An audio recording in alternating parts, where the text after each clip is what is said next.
Hi everyone, I'm Lauren. Nice to meet you. Glad you guys can make it. Can you hear me okay? Our four panelists are great. Sky, who's the third over there, he's the founder and CEO of matchpuppy.com. No, that's. Oh, I mean, sorry. Sorry. Of CareBooker.com, sorry. And Michael is the Match Puppy, a dog dating service. And Sky's also a VC, so he's gonna have some interesting stories. And we're just gonna be funny, and I'm hoping that this one's very loose, and people will, ask questions or tell their own little funny stories. I mean, totally, when they have something to say, if you have a question, just raise your hand. And Justin, he's got some funny stories and quirky stories about his ophthalmologist practice. He does some interesting marketing things. And the last one is Andre, he has made the funniest apps I've ever seen. And he's gonna talk about the one that caught my interest, which was Low Creep, and about keeping creepy guys away. And anyway, if you just, why don't you say a few words about what you do, and then one funny story, quirky, weird story. Michael. I guess I'll start. So Michael Chang, I don't know if this is on, but I'll just speak if you can't hear me. Michael Chang, the founder of matchpuppy.com, which, like Lauren said, we're basically doing dog dating. So we look at ourselves as the OkCupid for dog playdates. We have a website where dog owners sign up, create a free profile. We help them set up playdates so they can meet new friends locally. Okay, Justin. Oh wait, you can say your funny story.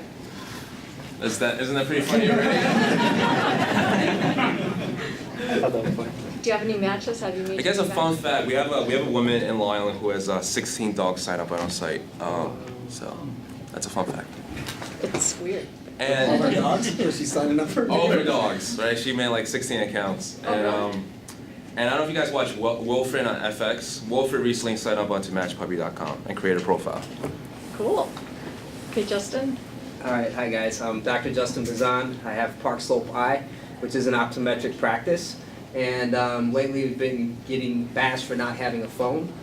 Is anybody here actually a fan of the phone? Anybody love the phone still? Because when I had it, you love the phone? I think talking to people over the phone is pretty much one of the least favorite ways of communicating that I have. And we'll get into it tonight about actually why I don't answer the phone in my office. And your funny story? Oh. Interesting, quirky? So a funny story, I guess, would be how people come to know me in the social media industry. About a decade ago, I was fresh out of school and I took a job with a corporate company. And it was a corporate form of practicing optometry. So a lot of patients, very little time to spend with somebody.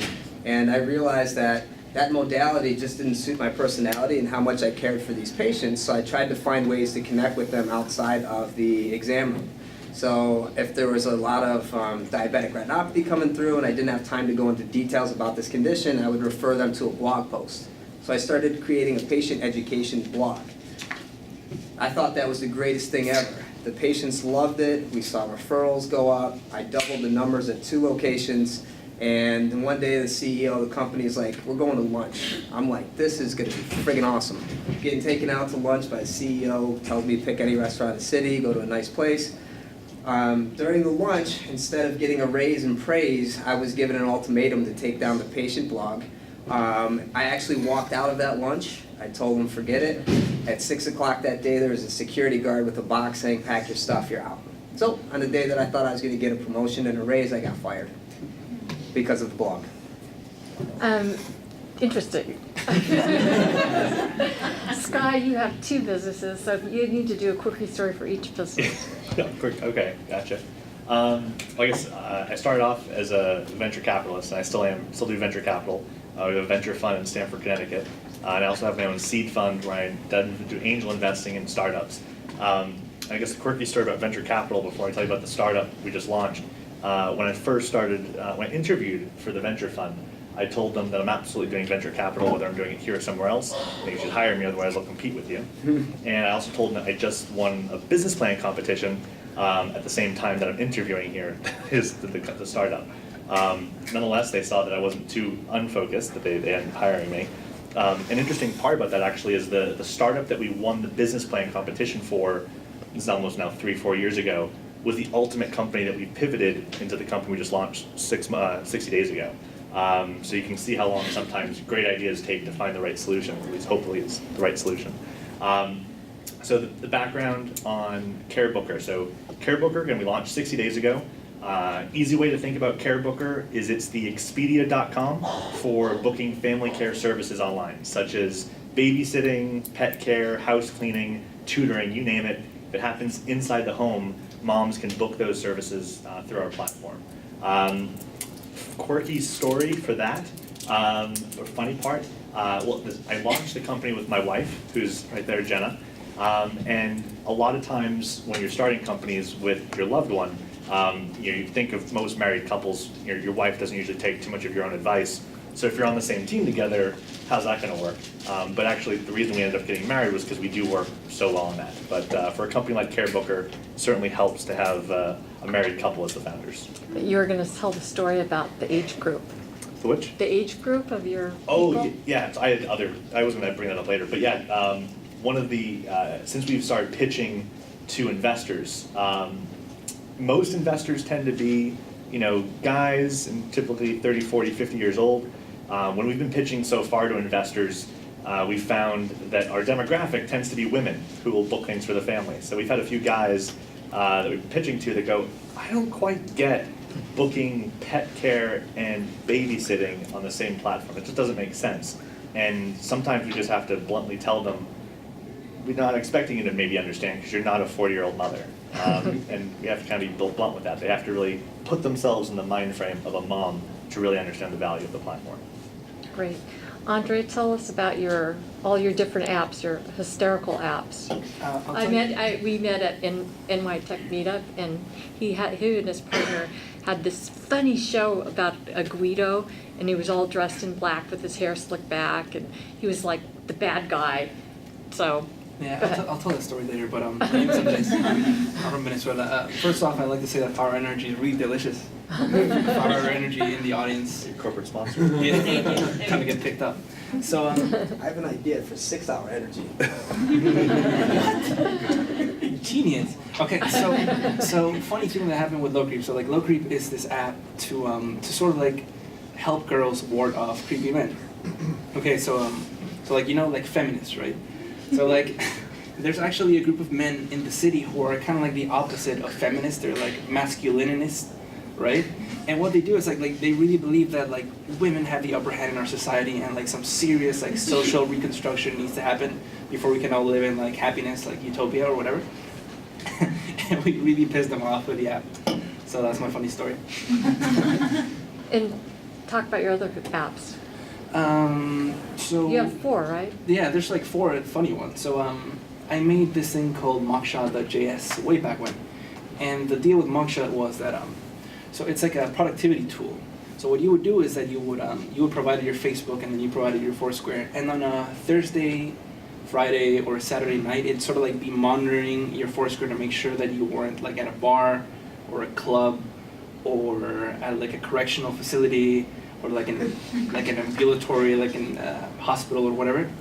And if it detected that you were during like testing periods or whatever, whenever you came back home, like my heuristic for having been out drinking is that you have to go to the bathroom at like weird hours, like 3 or 4 in the morning. So when you walked in, it would like snap a picture of your face, and then it would produce like a sort of like trading card of you in this really compromised position and sort of like shame you for being a poor student, you know? Because like it's something I really felt that I needed.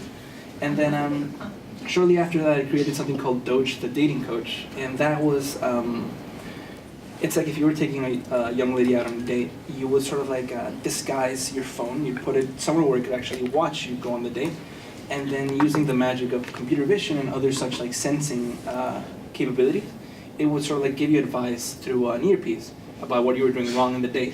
So it's like, if you were standing too close to your date, it'd be like, hey man, get back because you're being a creep. And then if you were standing too far away, it'd be like, hey man, stand closer because you're being a wimp. And then I sort of like, me and my friend Joe put together all these sensors for your heart rate and like your breathing rate and your how much you're perspiring. And sort of like, if we detected that your heart rate was racing, it would play like a lullaby to sort of like calm you down. And if it detected that you were too chilled out, it would play like spaghetti western music to sort of like get you pumped. And that's about it, you know. I'm all about hacking and comedy, so that's my bag. So, Actually, can I add Michael. one thing to that? Oh, yeah, go. Actually, a funny thing you bring up about startups that are starting to use social embarrassment as part of their model. There's an interesting company that just got funded called Llendo. Llendo is for folks that don't have enough credit history in order to get a loan. But with Llendo, you can enter into a social network, a mini group of your friends, and you agree that you are going to share your own credit score online. The way it works is that you'd enter in with like 3 of your friends, and if you're late or about to be late on any of your payments, you get an email to all of your friends and say, hey, Joe's about to be late on his payment. If you don't make your payment, your credit score is going to be affected. So you end up helping Joe make his payments. And everyone helps to create this kind of social credit score. But it's interesting. You must have better friends than me then. I'm not on it, but it certainly works really well in certain countries where getting credit can be hard, and this is an alternative to credit score. But social embarrassment for your credit score seems to work pretty well. Sure, just like shaming people is Yeah. like the best thing ever. It totally works with fitness. There's a lot of fitness apps where Yeah, you yeah, share yeah, with your sure. friends, and it's like an embarrassment if you lose that weight. So Yeah, totally It's works. like I thought of something that like totally would never fly, but it's like so you get 5 friends, right, and they all make this commitment to sort of like go to the gym, right, like at least 5 times a week, like to sort of like check in before and after your workout at like Crunch or whatever. And then it's like what it would have like the proposition is like, okay, all 5 of you have to take a picture of yourself in, like, I don't know, like in underwear maybe or less, and then like it would get encrypted and it would live on our server, and then if you didn't make the cut, your photo would be released on your Facebook. You know, so you'd be like under pain of enormous embarrassment. Is that what happened to Anthony Weiner? Yeah, he was on that. Yes. Yeah. That's a brilliant idea. So Sky, while we have you, you've had some interesting people pitching some interesting, weird, quirky things that you didn't pick up. Can you talk about a couple of them? crazy things that were just pitched to us as investors. Uh-huh. Well, I think every venture capitalist loves when they finally get their perpetual motion pitched to them, because there's a lot of those that actually exist. People will pitch you those things, and they try really hard to get you to believe that their perpetual motion machine is it.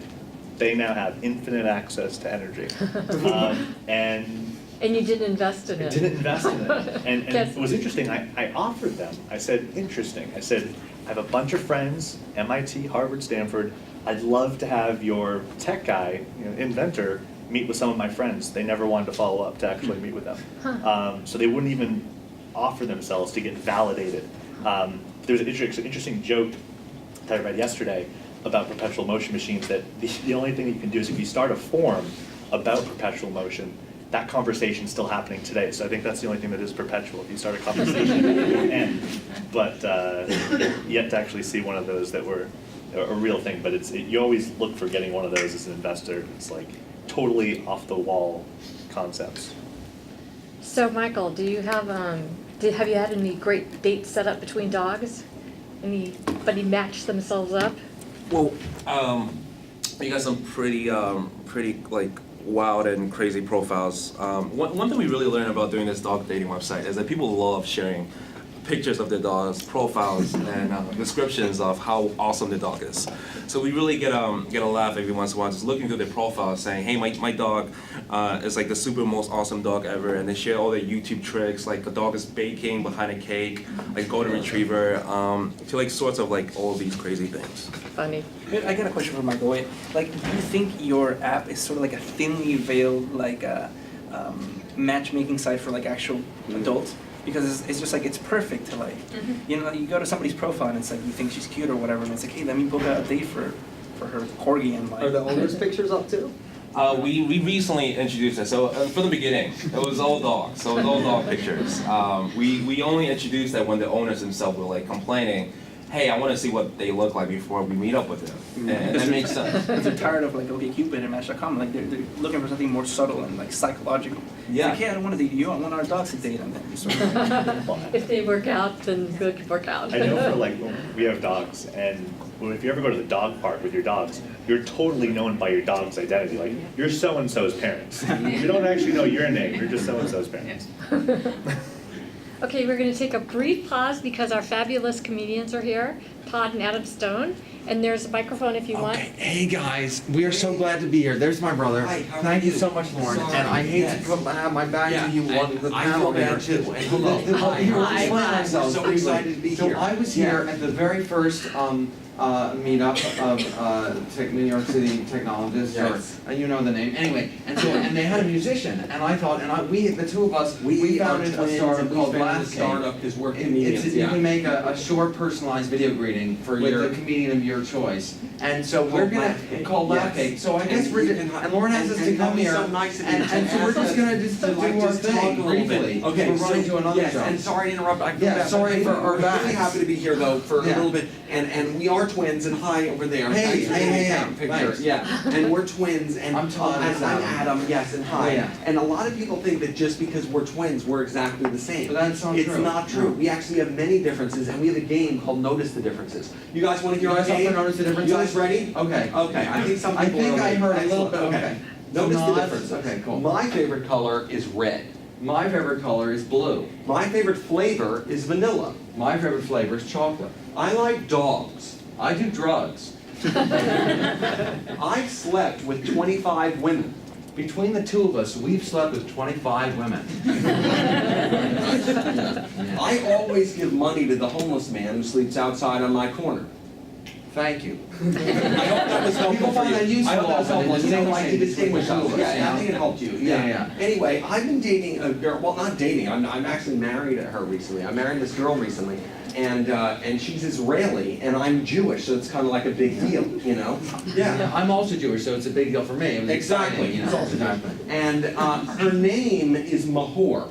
And I love introducing her to people. Remember when I introduced her? Yeah, I said, this is my brother and this is Mahor. Exactly.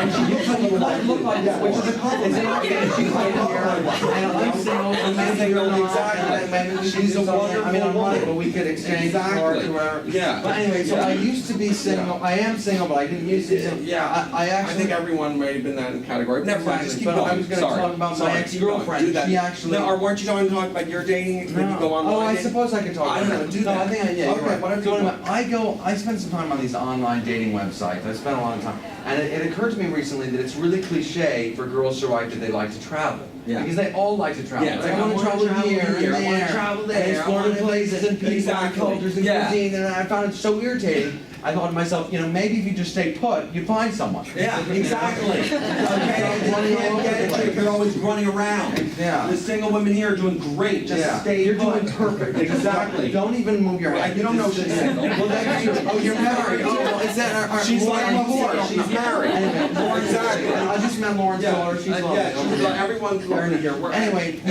you guys know the phrase "in between jobs." You know that phrase? It's a very Probably nice a bunch phrase. of you are. We are. Yeah. I'm kidding. We're not in between jobs, Yeah. but you know what it means. And the idea is that you'll find another job, Very and more positive. likely than not, you will. But Yeah. you might not. And so we think we can apply that phrase to other areas of our lives. For instance, if you're single, you might say, "I'm just in between girlfriends or Yeah, boyfriends." exactly. Right? Or if you've been really sad, you might just say, "I'm just in between joyous times." Yeah. Something like that. Yeah. And now we're in between laughs. Come back a little bit. A little bit. Good. Well, this is it. Yeah, a little bit. I think For you, so. for you guys, Yeah. that was big. Anyway, Yeah. the last thing we want to talk about is songs. Let's talk Yeah. about. Do you guys like music? You like pop songs? Little song, yeah. We like songs too. Cool. But what really bothers us about pop songs is people come up with their own interpretations of popular music, and many times it's very negative. They're very negative interpretations. Like the song "Puff the Magic Dragon, live by the sea," and like nice song. What do people say it's about? Does anyone know? What? Drugs, exactly. And you don't know that. People don't know that. They never met the musician and asked them, is this what this song means? You did. Okay, well, you're an exception. But most people, the only person in any audience who actually knows most the people musician. don't actually speak to the musician before they just start spreading on what it means. Yeah. So we decided we're going to come up with our own interpretations of pop songs, and we're going to tell the rest of the world how to interpret them, You go how to for it, listen, Al. okay? Yeah. Fine. You know the song that goes, come on baby, light my fire. Yeah. Come on baby, light my fire. Do you know what that's about?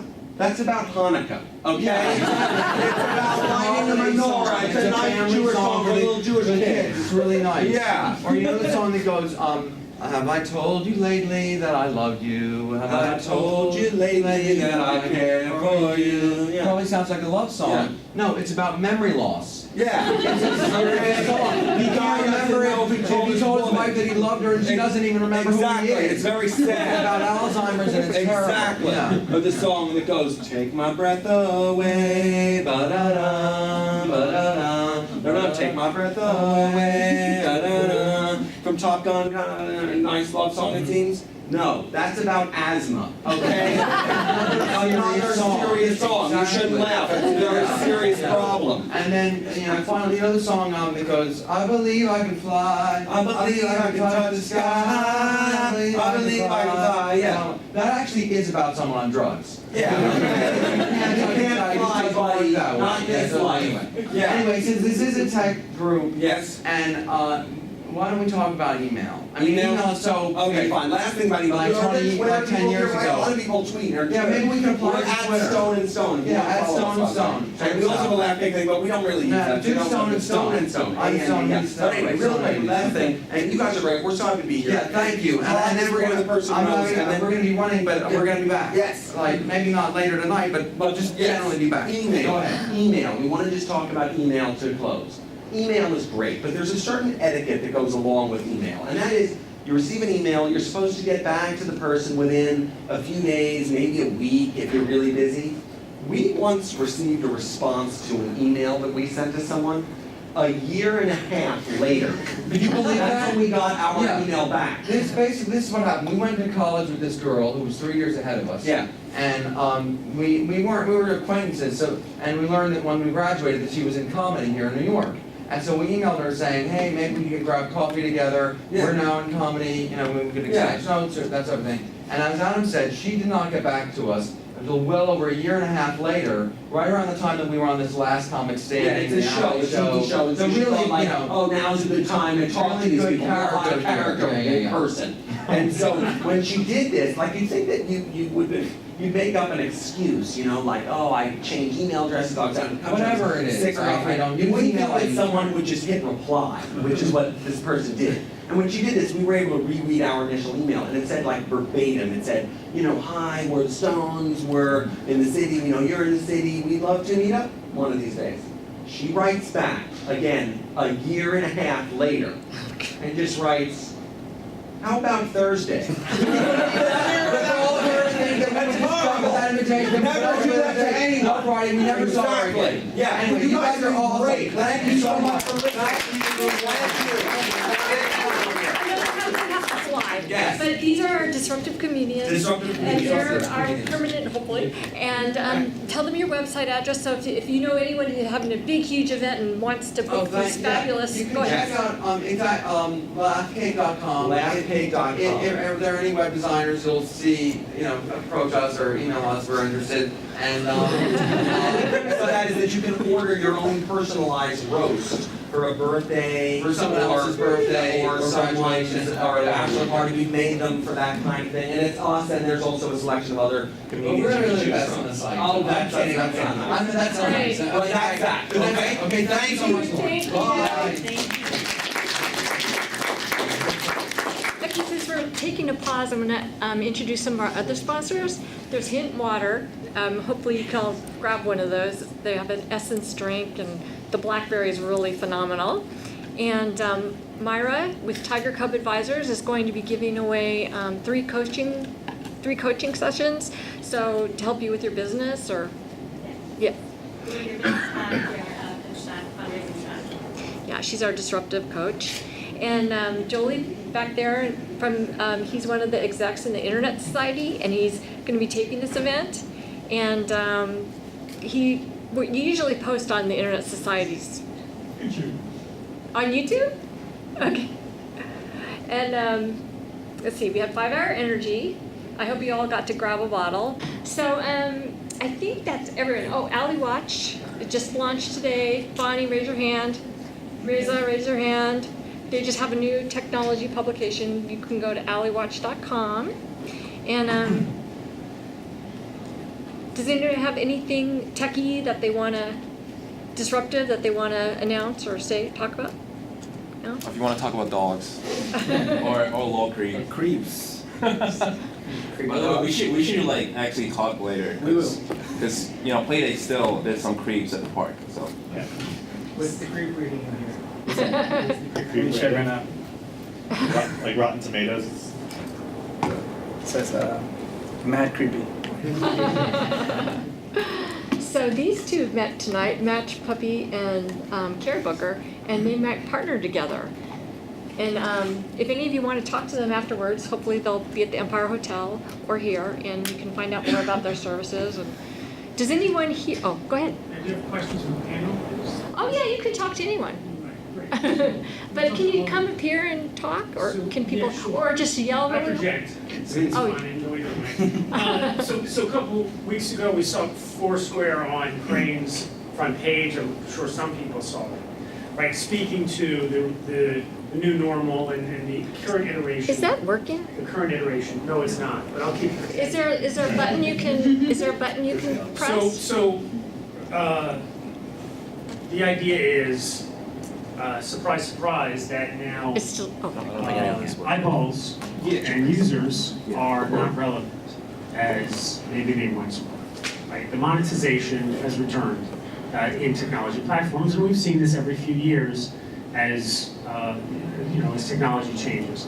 So how are your applications specifically, or Skyler, you might have a portfolio of applications that are addressing the reality of monetization and how timelines have changed around that versus eyeballs? And again, specifically, because these are, I would like to know, how are you monetizing these applications? Thank you. Yeah, I guess I'll start off by saying, for any of you guys in the audience that have started a company like us, like whenever you get your first users at all, you feel like those are, like, the little successes feel like huge victories, for one. And it's a different viewpoint from if it's investors looking at your traction versus yourself, because you just really want to show that someone else thinks that your company is valuable enough to sign up. That itself is hugely valuable. And I know for us, in the few days that we've been open, we got kind of the huge number we thought was like passing 1,000 users.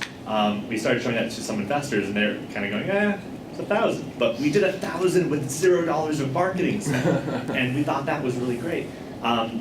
It's a great question that you're asking. The part about the number, whether or not the number of users are valuable or not, the standard of what is meaningful has certainly changed. It's now about 1 million users that actually become more of a meaningful number. It's hard because no company's the same. But 1 million is, if you have like a mobile app, you're looking for at least usually 1 million to really show I have some traction. But what it ultimately comes down to is the concept of proving your market viability and your business viability, right? So you can show that simply by just getting a lot of users. And there's been a lot of companies that have raised a lot of money just based on the number of users they have. Twitter is a good example. Pinterest was like an overnight success that was 4 years in the making. And people forget that Pinterest has been around for 4 years. But you look for those 3 parts of market validation. It goes from, can you get a lot of users, can you start generating revenue, and can you get profitable? Because there's great examples like Pinterest now is valuations around $1 billion, right? But they have $0 of revenue. Twitter, at least they're starting to make revenue now. But there's other companies like Spotify. I'm sure a lot of you guys have heard, used Spotify or heard of it.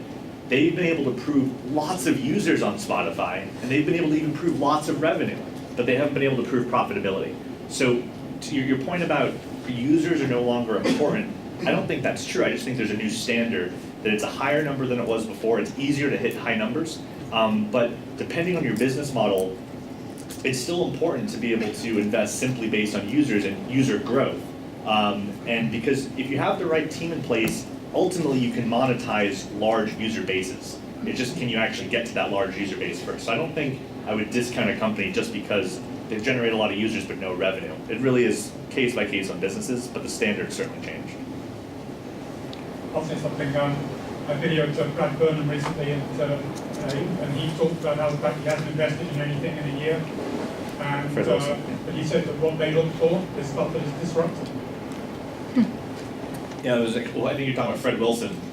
No, this was Brad. Oh, Brad, okay. Well, I know Fred Wilson had made the comment that he thought this was his worst year of doing venture capital because he made no investment of all of 2012. And he thought he wasn't really, it feels bad not to do an investment if you're an investor for a whole year. At the same time, he had some really nice liquidity events with Twitter and a few other startups. So it's interesting from a VC's perspective that if you can wait certain periods, it makes sense not to make any investments unless you actually see something that you really want to invest in. And when you start getting used to some really big successes, it makes it even harder sometimes to say, I'm willing to take some other risks, because you kind of just want to keep your track record of big successes. I want to invite some people to tell their funniest story or the quirkiest, weirdest thing they've done with starting their business, or someone they saw something pitched to, or just think about that. And I'll ask you after I'm done grilling these guys. And also, so if you want to start, tell us a funny story about, or quirky or weird about you trying to create these things. The startup process. I'm gonna create things. Okay, I know there's a funny story in here. Okay, creating is really creepy. Oh, what's that about? I don't know what. How do you guys rate creepiness actually? Like, what is the scale? Like, how do you guys measure it? Yeah. Okay, so we actually had a pretty strong scientific method to really index people by their creepiness. Like what we did was okay, so here's how. You need to talk into the mic. Thanks. So here's how it works. So young lady sitting in a bar, approached by a less than desirable man, right? And she just really thinks that this guy is not only terrible, but terrible enough that it warrants her broadcasting to the world how awful he is. So he cannot procreate, and the gene pool does better off for all of humanity, right? So what she would do, this guy is just pushing and pushing and pushing, and he simply will not let go until he gets a number or an email or something. So what she would do is just instead of handing off her real number, upon signing up to Little Creep, she would receive a unique fake number that she would dispense in its place. And then this guy would dial it or call it or text it, or he would email the fake email and unknowingly put himself in a creep database, right? That's how it works. It's actually pretty I didn't think of how ingenious it was until it was all over, and I was like, man, that's really useful actually, because the way that we index people's creepiness is that we have a sort of reverse lookup feature for girls. If we couldn't possibly allow you to browse all the creeps, because that would sincerely be just like a human rights violation. Really, poor guys just getting totally ostracized and shamed. But what you could do is if you meet a nice guy and you think he's got potential, he's dating potential or whatever, you could input his phone number into the database, and we would tell you how many girls have dispensed to him fake numbers. That's pretty a pretty interesting measure of creepiness. If you find out that some dude has a dozen girls thinking that he's, that's. I could really sort of sounds Should you market to that guy and be like, look, you're on this database, 12 people have said you're a creep. We can take care of this problem. It's called blackmail, man. That seems like it's a great way to. What's that? Is it both ways, men to women, women to men? Most definitely. Of course, we want to It works really. both ways from single men too, so. Yeah, it works for everybody, but it's not funny when guys put if you really think about it, guys would more than likely use this service to sort of use it what was Facebook before it was Facebook? It was Hot or Not, wherever they use it the same way in a very similar sort of crude way. Well, LIBO works both ways. So you need a filter Of course, on most both sides. definitely it works both ways. Have you thought about the responses though? What's the email bounce back going to be? Or, when you call the number, is there a message that Well, they okay, can so hear that's sad poem? really funny. That's really funny because the gals they could sort of group up by if you and your girlfriends take great pleasure in activities such as having sleepovers and sort of like drawing like hearts around the cute guys and then X's on like the less than cute guys. What they would do is just like you could actually set up like a real voicemail, like, hey, I'm actually leave your message, and then like continue to harass him later on. You know, that was like less than youthful, more about humor. But after all, I mean, the hack is about making people laugh and not really about its viability. But it's funny that a hack starts that way, and then in the end, you sort of like look at it, and people are asking, hey, how are you going to monetize? How are you going to monetize? It's all about monetization. And if you come up with these ridiculous features, and then you sort of sit down and think about, well, now it's time to get serious because we got a little press and we got a little money and we got a whole team. Like, we're trying to make this go a long way. If you're trying to twist it into a monetizable thing, all these ridiculous features have actually like, sometimes they yield like really fruitful, really beneficial ideas that are actually totally serious and totally monetizable. I'm curious with what you're doing. It seems like you're tagging creepy people, and by tag you're getting some interesting data on creepy people. It seems like that'd be a great way to offer some self-help, because I imagine creepy guys probably don't know that they're being creepy, right? That's probably why they're doing it. They think that that's actually a workable solution, not that it's not working for them. Is there any way that you're able to reach back to them and say, 5 people have said you're creepy and we can help you? That's, we thought of that because we were like the gentleman posed a question like this would work both ways. And we were like, okay, let's open the floor up for both males and females to use the service equally. But like I said, I think that the usage difference would just turn our site into a completely like, disparate. Like the girls would actually use the service to rate creeps, and the guys would use it to rate girls based on physical attraction or whatever. It would be a horrific mess. So we were like, why don't we create a complimentary app for guys called like Wingman or something like that? And it's like if a guy gets like a ton of horrible reviews, we'd reach out to him and be like, why don't you try Wingman to increase your sort of like success rate, basically at a bar or whatnot. And so it was like a Pokemon Red, Pokemon Blue sort of thing that we had going on. It's gonna get it. This guy's We'll hook him up with a very cute dog. Yeah. And then size up the dating from there. Yeah, It really does something. One of the funniest apps I've ever seen. Oh, by the way, if you guys, why don't you come up to the front? I feel bad that you're behind the pillar. Okay. With the funniest app I ever saw, besides the low creep, was called My Fake Girlfriend, and basically you programmed your text to come and say, women could come and say, I love you, I think you're great, I think you're wonderful. And I asked him if it was okay with his girlfriend, and he said, yeah, she thinks it's great. But did anybody out there have an unusual app or an unusual product that they've come across that's kind of like that? You should tell that creator to talk to Manti Te'o for a celebrity endorsement. I know one app that... Can you talk into the... Yeah, sorry. One app that I saw about 2 years ago that I thought it was going to be successful and it doesn't seem to have gotten any traction. It was a mobile app for, rather than texting, you could leave voice text. So you could, if I wanted to say happy birthday to my wife, I could click, hey, happy birthday, honey, and send it to her. And that has more of emotion behind it than just the text and reading it. But never took off, and I always wondered why. But it seemed like a funny concept of changing all written text into voice text.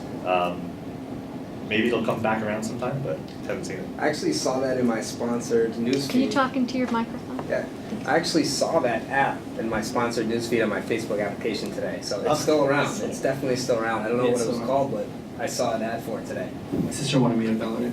I didn't. So, I'm guessing all of you either have iPhones or Androids. Yeah. Just pull mine out. iPhone? All of you have iPhones? I got Android. So you He have doesn't have a cool. phone. He's got like a messenger Oh yeah, that's pigeon. right, that's right. You got a Falcon that just like. No, he's got his own private, he's got his own private phone.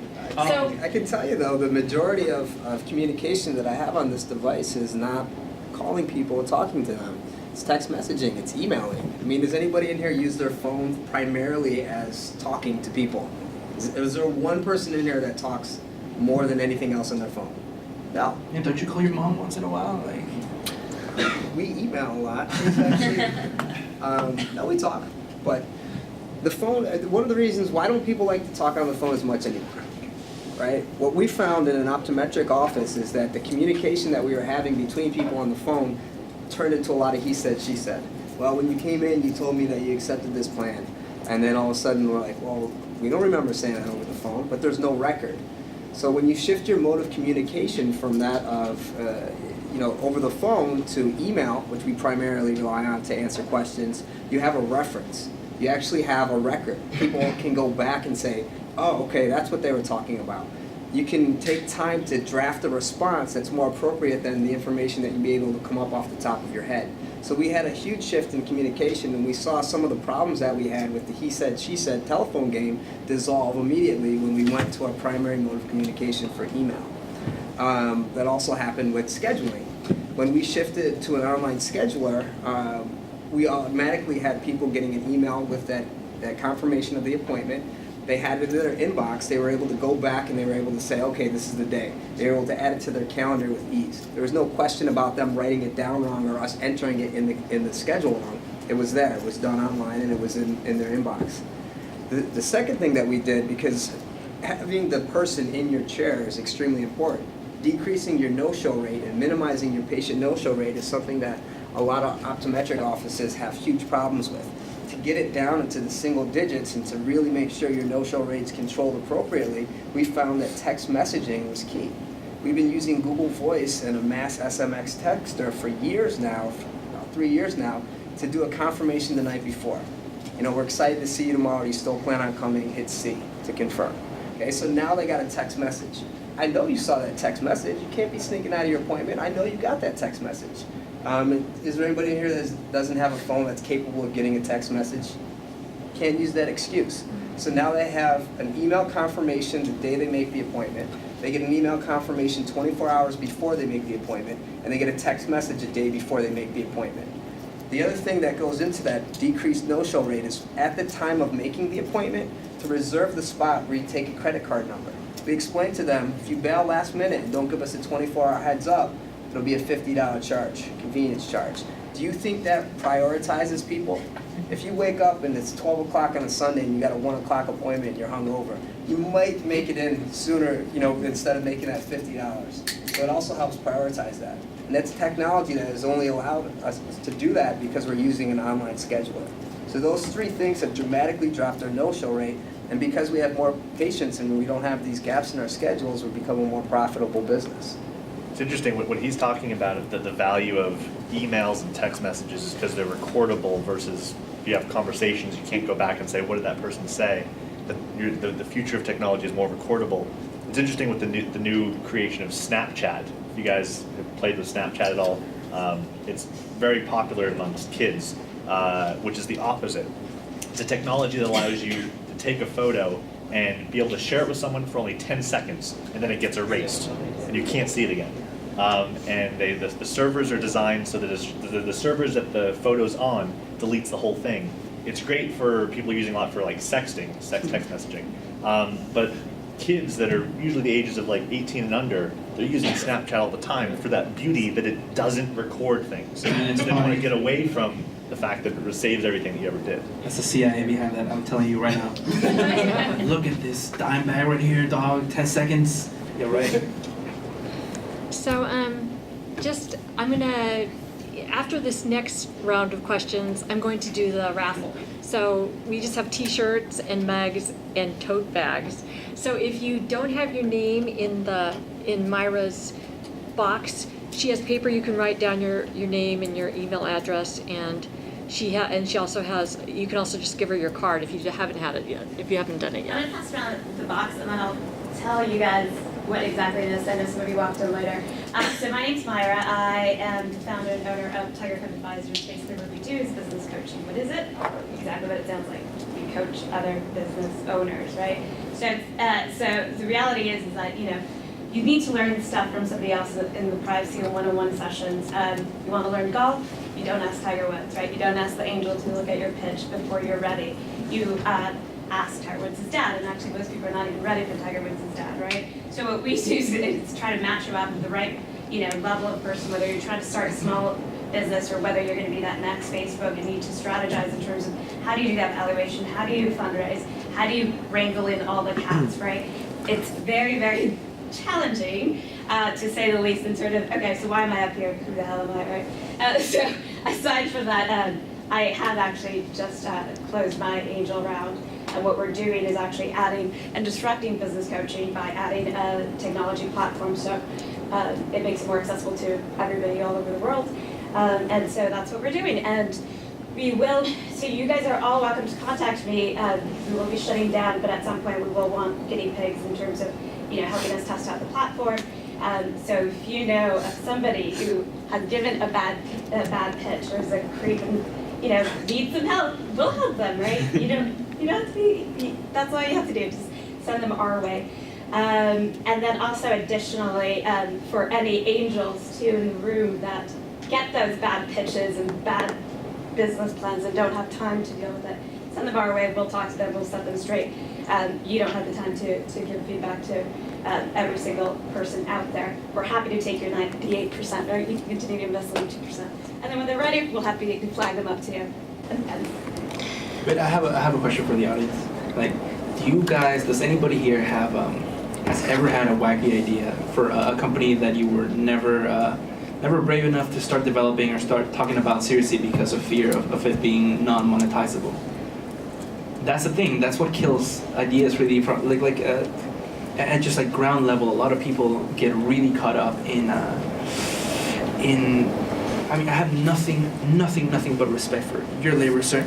But it gets a little bit too cerebral when it's just like kids in a garage, like really trying to like disrupt. If you get caught up in thinking about market segmentation and in customer acquisition and just like returns when you're just like a kid, when you're just like really trying to disrupt things, you're probably not going to disrupt anything. If you're still drawing within the lines. So like, you need to color outside of the thing first, and then. But what I'm trying to say is that nobody ever disrupted anything by coloring within the lines. You quote me. So wacky ideas. Come on, like. There's probably an enormously disruptive idea hidden somewhere here that you've just been not courageous enough up to now to let loose. Anybody got anything? You sir, somebody had a hand. Jolie, do you have something? My claim to fame is actually in punk rock. Yeah. I made all the badges. You'll see that punk rockers wear badges, and in fact, I did very well. As a sort of legacy business in the early days of the internet, from '95 to 2000, I had an online pin stand. And because there was no other punk rock on the internet, and I was selling them for $1, and people were sending me cash, it went very well. Around the year 2000, other people got into the business, so there was a lot more punk rock, and now it's sort of buried. Well, but because the awkward thing about it was always copyright, and within punk rock it worked because I had deals with everybody that I dealt with. I'd always liked to be able to do a thing where anybody could get the pin that they want and wear it. I'd offer a service, whatever you want, we'll put it on the pin and send it to you. But the whole thing is doing that deal of like the fact that the images are basically copyrighted to other people.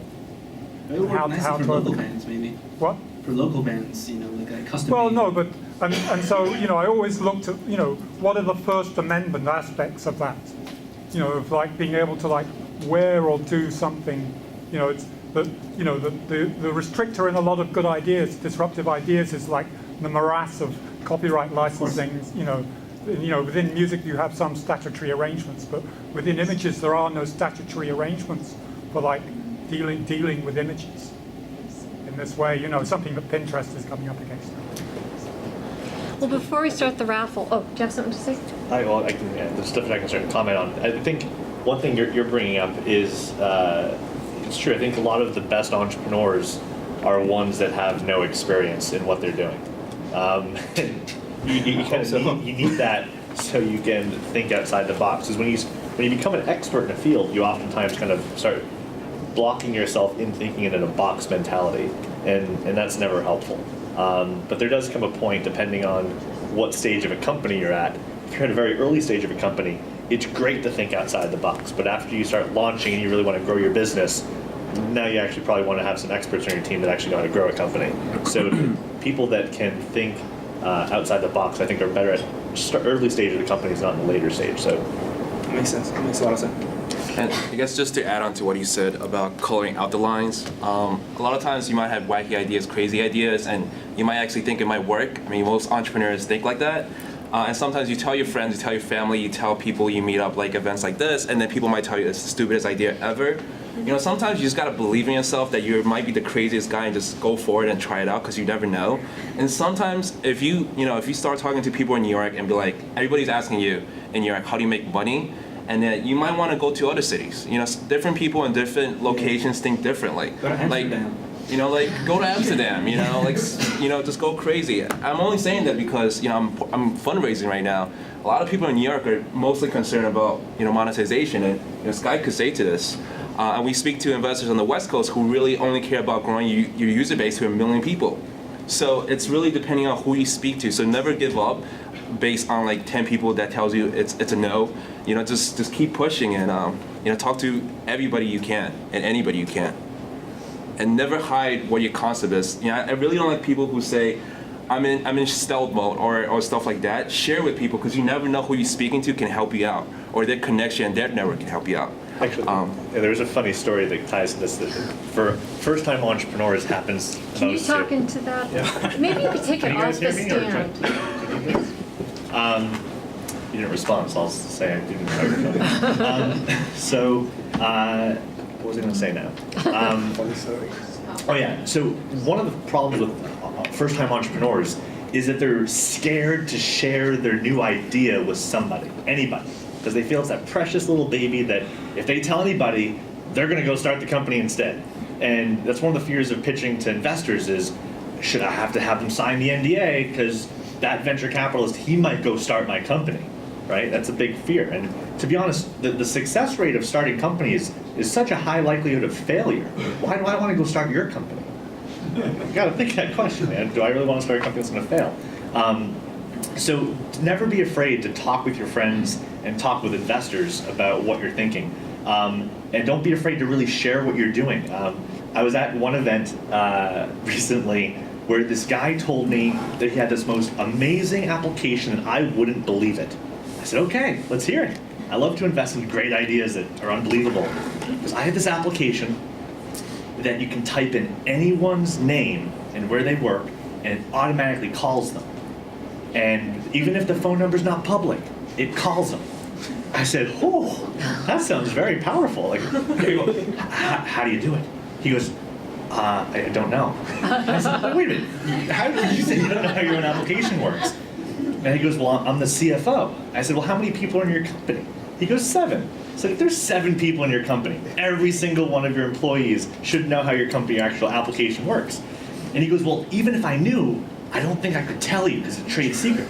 And I said, well, do you have patents? Oh yeah, we got all the patents you could think of. I said, well, then what are you afraid of? You got patents. And he goes, I wish, someone explained it to me once, and I don't even understand how you do it. And I said, but you're trying to pitch me right now. I'm gonna get this amazing application, how you can like create unicorns somehow, but you can't explain how. And I thought it was funny because it went to the point of, first he was kind of scared to show me with how he did it, but then you realize that he didn't actually even understand his own company. But the main point of all of this is just share with what you're thinking with everyone else, and use everyone else's brainstorming power. It's very unlikely someone else, especially if you're either your friend, you're going to find like next week they're starting your company that you told them. It's probably not going to happen because they know you. But my next question before the raffle was brainstorming. Did you have how do you guys brainstorm your ideas? And do you have a process? I think a lot of ideas come from necessity, right? So you have a problem, you need a solution, you got to figure out a way how to make it happen. Especially when I started cold, so I was a cold start, so it's do or die. So in times where you're faced with, either success or failure, your motivation's high, so you sit there with problems longer than you probably would have. And I think by sitting there with that problem until a solution's worked out, you find success that way. My best brainstorming sessions is 4 a.m. drinking 5 Energy. And this is for 5 Energy out there for sponsorships for dog dating, right? But really, and I think not that, like, my ideas come like at the most random times, like when you're not thinking about brainstorming. But when they do come, I have a process. I have a a network of friends and family or business mentors that kind of I could relate the message to, and they could filter it, give me their process, their inputs, and then overall I make a decision based on that. And I think the most successful entrepreneurs out there, from Mark Zuckerberg to Bill Gates, they all have their own networks that they speak and discuss ideas with, and that's really important to surround yourself with people who think alike and also are special in specific categories that can really add value to whatever you're thinking of. Yeah, I think one of the challenges entrepreneurs have with brainstorming is that they're constantly coming up with new ideas, and they can't figure out which of their great ideas they're actually going to make into the company. Like, of all those, which one's the one I want to actually dedicate the next 2 years of my life to or plus? Because all of them are great ideas, but which one's really worth it? And an important thing to remember when brainstorming, and even when you launch your company, is whatever you think your company is right now, it's probably not going to be that in 12 months, which is why I highly don't recommend you do a business plan. Like, don't ever waste your time doing a big business plan. I'll never read it. No investor's ever going to read it. It's mainly useful for you to maybe throw everything you can think of against the wall to see what sticks, and everything can have a home. But your company's going to be so different in 12 months, even after you launch it, that you're better off doing what's really called like the lean startup approach, which is do everything you can to make your first dollar of revenue without spending a single dollar. If you can do that, you'll save yourself a lot of money and a big headache. Because if you waste time like 6 to 12 months building your platform and then you launch it, you go, oh, the world actually doesn't want what I made. That's too bad. I just spent like $500,000 in 2 years of my life. You don't want to do that. So the lean startup way gets you to brainstorm immediately, but the important thing is it starts testing the market immediately as well. To make that first dollar without spending anything, you learn so much about yourself and what you're actually doing. Can I make a comment on business plan? So he's absolutely right. The investors do not read business plans, right? What you actually need is a game plan, and you need to convince the other person to actually believe you to hand you over the money. I've raised without a business plan, right? I have a one sheet, and this guy has put his like full faith in me, and I've managed to convince him and other angels, right? Now, that was a longer conversation that's taken me over a year that people don't see, right? Can you talk a little louder? That people don't see. What's really though important in terms of some of the stuff that you guys are saying, he doesn't mean don't ever write a business plan. Every entrepreneur has a business plan, because I think that's a miscommunication on what people hear. Every business owner can tell you the margins of every competitor, can like map it out because it's in their head, right? That's what they live, eat, and breathe. You don't have to do it in 20 pages and in that format. It's only for you and for your teammates, right? That's like just the one cautionary tale, because I see a lot of young people trying to start a business without even spending the time to do the research, really examining their marketplace, really examining how they're going to choose to play, and it's important research, right? And I think research mainly has to be also tied with the investment that you're making. If you're investing $50, less research, right? If you're investing 2 years of your life, probably a little bit more research, right? And keep on iterating and actually hearing what the market is telling you. Some people should give up their ideas, right? I've had some bad ideas, right? And sometimes you should abandon that ship because it's sinking, right? You're just rearranging chairs on that Titanic. That doesn't mean you won't find your idea. The key is to, some people pivot forever, right? The key is like this right balance, right? When do you know when to stick to that idea? That's why you do need trusted advisors. And really being able to take that advice and listen. If 50 people have told you no, they're not going to invest, something's wrong. What is it? Is it your pitch? Is it the idea? Is it the business? What is wrong with it? Really figuring that out as to why you're getting rejected from Y Combinator for the 50th time. And the definition of like insanity, right, is doing the same thing over and over again, expecting different results, right? So whatever you've been doing, if you're not winning, like change it, tweak it. And that's really, again, why, we've talked about it. You guys have your mentorships. I've been lucky enough to have very, strong mentors and coaches lead me through this whole process. But that's been, and I'm incredibly grateful for that. If you don't, find them, look out for them. And that's a little sort of 2 cents on, so I don't, because I've seen a lot of you guys. I'll modify the and you've seen that too. As an investor, you've seen these guys who like haven't thought through their competitors, or they're going to go straight ahead with like Microsoft, right? You're like, dude, really? I'll modify my comment about the business plan. You should probably put some effort into building a generic business plan. What I mean by that is don't put time polishing your business plan to make sure everything's perfect. I'd basically just make a document that you throw everything into that's kind of organized, but I'm never going to see it, so don't worry about how it looks. But put everything on a wall somewhere, that'll help. Michael Pigott, tell us about your brainstorming that you were telling me earlier. He wants to do a mobile something or other. Right now, I honestly don't have an idea. I'm just the advice that I got from someone, they said, look at all the things that annoy you in life, and if they annoy other people, maybe you can get an idea from them. So I had this huge list, this Google Doc of things that annoy me, and I decided to share it with a bunch of people, and I shared it with my girlfriend, and I didn't tell her beforehand, so she thought it was annoyances that she caused. And it was kind of a big argument. But at the end of the day, that's what I've been doing right now. So I have this huge list of annoyances, and that's basically what I'm trying to figure out. What are some of the annoyances? How many were actually her though? There's got to be a few on there. Got none. I will not say it. They were not actually. No problem. They're just little things like I try to use Grubhub, but in the area that I live, absolutely none of the restaurants deliver. That's just one simple one. Well, you know what they say in general. If you're starting to relay your first startup concept or whatever it is, and there's a lot of like I guess hate messages or a lot of feedback on it, whether it's good or bad, you're definitely onto something. Because the most disruptive ideas when they start, nobody knows. Like Steve Jobs used to say, nobody knows that you want an iPhone until we show you an iPhone. So you're definitely onto something. There's a lot of like energy put into your feedback, and a lot of people give you responses. That's a great thing. Any other people have brainstorming processes? Joanne, how do you come up with stuff? I don't come up with stuff. The students come up with stuff. We do creativity exercises in our classes, going through brainstorming, building upon other people's ideas, and just opening up about their ideas. And not like you say, don't be in stealth mode. Really share it, because you do get the opportunity to get some really great feedback and embellish your idea. Joanne is the director of the Center for Entrepreneurship Studies and a professor here at NYT, and she's part of our team too. So she would know. Do you have to ever pry out of the kids to come up with ideas? Do you ever give them anything to go with? Yeah, we have some just are afraid to share, and some of them want to be an entrepreneur, but they don't have an idea.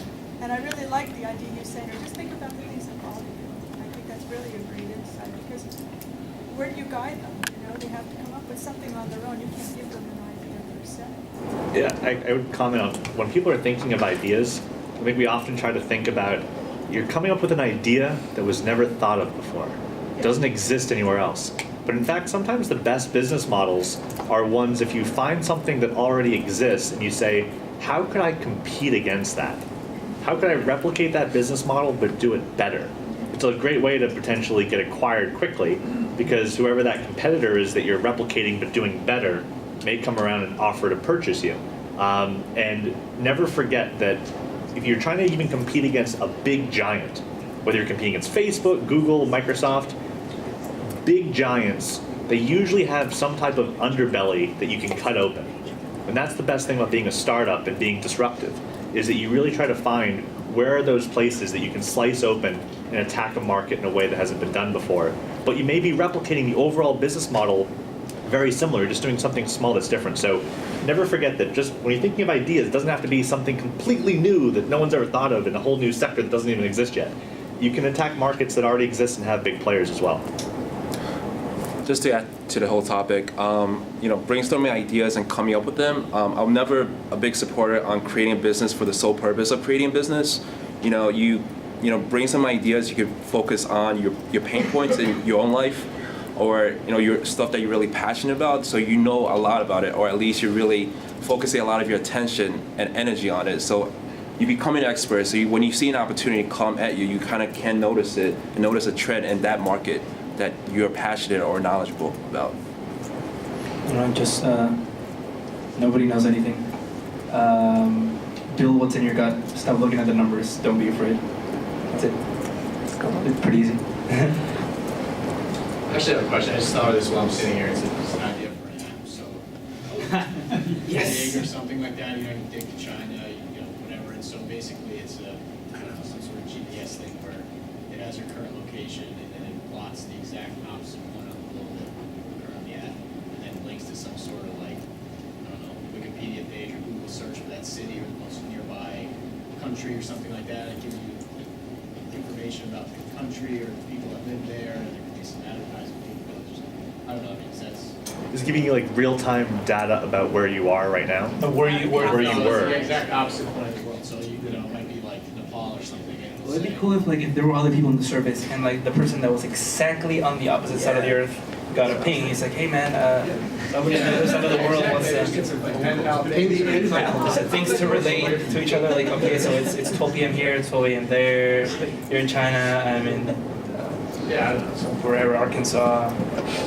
That's interesting because that's the opposite way of thinking of, usually you think of what can I get on data about where I am right now. You're doing something of where you once were. Educational component also. Maybe there's some sort of like microfinance opportunities where And see, like that's the kind of idea that you should take to like a hackathon, like a 24-hour coding competition. Make it happen with a group of kids, and you might be surprised at the results. Like, it's Go down the bunny hole. totally experimental, whatever. And if you pitch it to business-minded people, they'll tell you, oh, how do you gonna monetize that?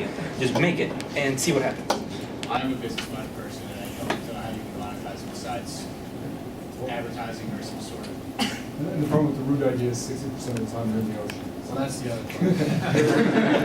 We have a question from the back. We have a question from the back. Say your name and your product. Oh, really? Sure. Bill Schulman, Insperity. We help startups when they're ready for payroll and benefits. But I'm also an entrepreneur. I have lots of ideas. Andres, could you expand on what you just said? You said work with a bunch of kids to create it, or what does that mean? How do you think your idea? Hackathons, right? What's that? Do you talk about hackathons? Oh, you should go to a hackathon. It's a 24-hour coding contest, right?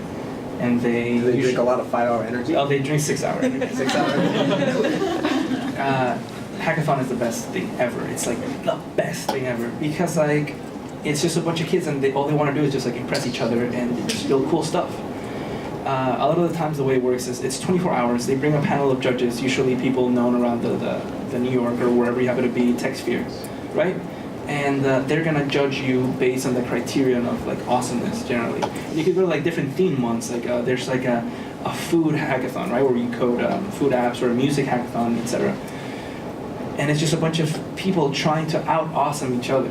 You know, it's not about the business, it's not about anything at all. And like every single time that I've won one of these or ended up in top 3, you get press. You get people coming up to you that want to help you, people that want your help.